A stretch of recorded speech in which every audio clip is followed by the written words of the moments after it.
Sisters and brothers, as I'm sure you all know, we here every fourth Wednesday from 5 to about 5:55, 5:50 maybe, we have adoration here, huh? We would normally, before CCD started, have it downstairs in the chapel or the basement of the rectory. But since CCD started, and we've started inviting the CCD kids and their families to to come to Mass. We have Mass, of course, you know, at 6 every Wednesday. To come up and pray adoration, we invited the kids to come up for Mass. And we neglected to tell them. We neglected to tell the CCD children, the CCD families, that we were having adoration the fourth Wednesday back in October. It was last week, and of course, Father Cricky and I were away, and Deacon Gary handled adoration duties here. So I don't know what happened this past Wednesday, but back in October, it was fascinating. It's fascinating because all these young folks were coming in who I suspect had never experienced adoration before, huh? You know what I'm talking about, how we place the Blessed Sacrament in a monstrance, we put it on the altar, and we sit before it, our Lord in his sacramental presence in the form of bread, and we spend time praying in front of him. You know, it reminds me of what St. John Vianney talked about. You know, people asked him what he was doing, sitting there in front of the Blessed Sacraments for hours upon hours. Huh? What are you doing there, sitting before the tabernacle? You know, where we keep the Blessed Sacrament reposed when we're not using it. What are you doing there? Huh. And his answer was very simple. Huh? I look at him, and he looks at me.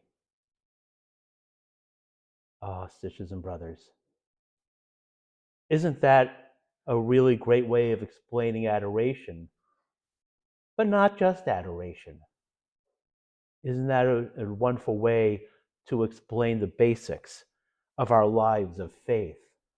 How we explain our spiritual journey, huh? We look at Jesus,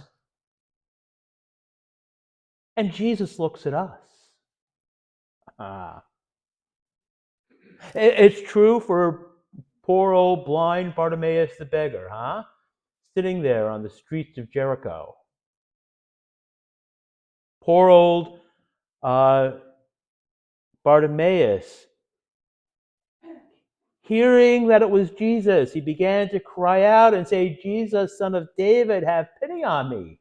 Even without sight, even without eyes, Bartimaeus looked at Jesus. And even without eyes, even without sight, recognized the Messiah there, Son of David, Son of David, Son of David.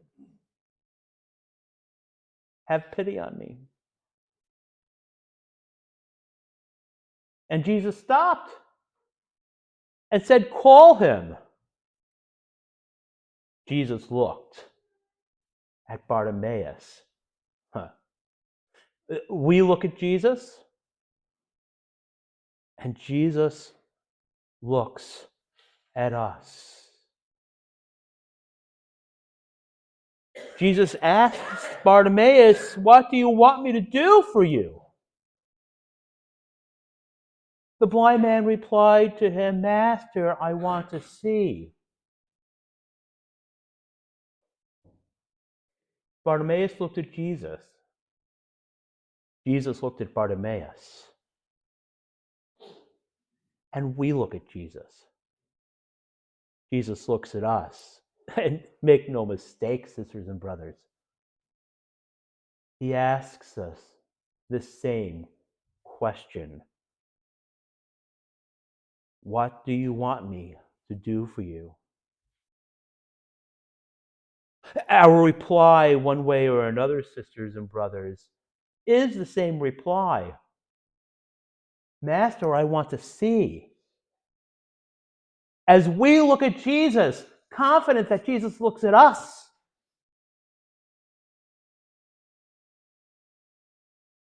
We are challenged, we are emboldened to recognize our spiritual blindness.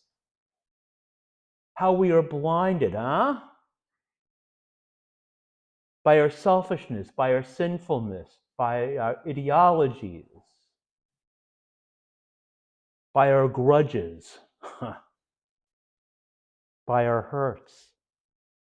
How we are blinded, how we are deafened, how we are numbed. Master, I want to see. We know, sisters and brothers, that the Lord has done great things for us.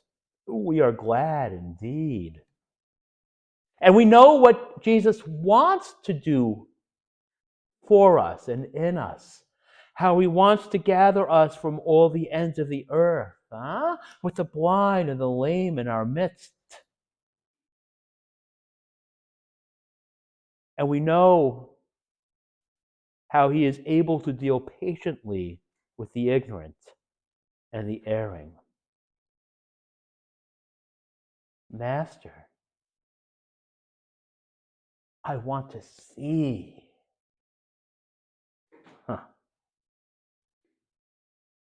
Jesus told him, go on your way, your faith has saved you. And immediately he received his sight. But here's the interesting thing, Because now, no longer blind Bartimaeus didn't go on his own way. He followed Jesus on the way. Jesus asks us, what do you want me to do for you?